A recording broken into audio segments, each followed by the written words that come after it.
Katika eneo la Old Ferry mjini Kilifi, wavuvi na wachuuzi wa samaki walishuhudia hafla ya kipekee ya mahafala. Washiriki 68 walihitimu baada ya kukamilisha mafunzo ya wiki mbili kuhusu mbinu za kuishi baharini, uokoaji majini na upigaji mbizi wa scuba diving.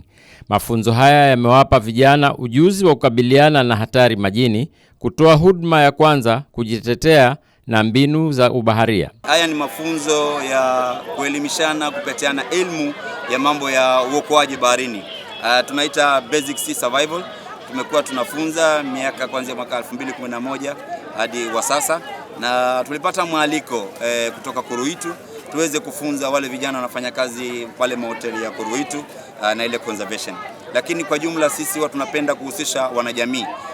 Tukatoa tangazo ya kwamba wana BMU, wanajamii, wale wanafanya kazi kwenye mahoteli, villas, hawana ujuzi, so waje wapate ujuzi kwanza wa mambo ya uokoaji baharini, pia kujua namna ya kuogelea baharini ili iweze kuwasaidia katika maisha yao. Mafunzo haya yenye athari kubwa yaliendeshwa na shirika la Coast Sea Survival kwa ushirikiano na kikosi cha masuala ya kiraia cha jeshi la wanamaji la Marekani, yakilenga kuwapa vijana stadi muhimu za kuokoa maisha na kujiendeleza katika sekta ya baharini. Mafunzo haya yatatufaidisha kwa mambo na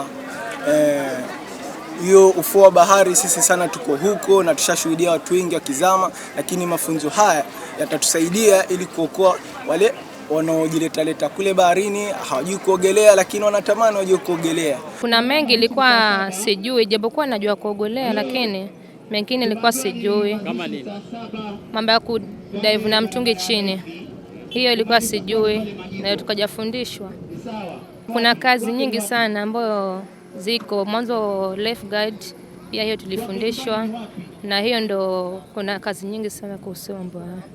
Sherehe hiyo ya mahafala ilihudhuriwa na Mheshimiwa Wakili George Kithi, mgombea useneta wa Kilifi na mwenyekiti wa bodi ya michezo na sanaa, ambaye pia alikuwa mdhamini mkuu wa programu hii. Natambua kama vile niliofanya kazi na nyinyi uwepo wa mashindano hapa Kilifi ya kila mwaka yale tunayofanya ya mabaharia.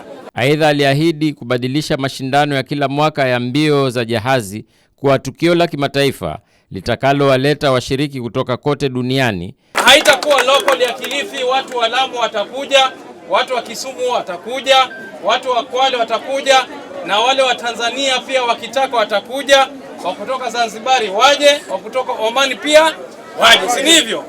Kwa hivyo mfumo utabadilika kidogo, itakuwa zoezi na mashindano ambayo yatakuwa ya kimataifa, ambapo yatakuwa pia yanatambulika ndani ya taifa la Kenya na pia kule nje. Kupitia ruwaza yake alisema atahakikisha kwamba bahari si tu chanzo cha riziki, bali pia ni daraja la matumaini na fursa mpya kwa vijana wa pwani. Kaunti yetu ni kaunti yenye ukanda mkubwa zaidi kuliko kaunti zote Kenya nzima ya bahari.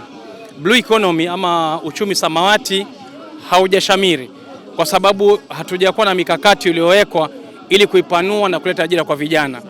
Uvuvi ni moja hapo, lakini kuna mengi mengine ambayo hayajawekwa kipaumbele.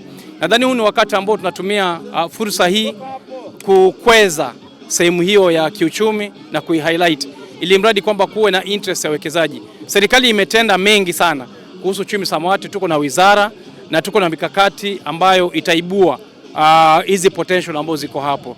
Nikiripotia Coco FM, mimi ni Lolani Kalu. Coco FM, ladha ya pwani.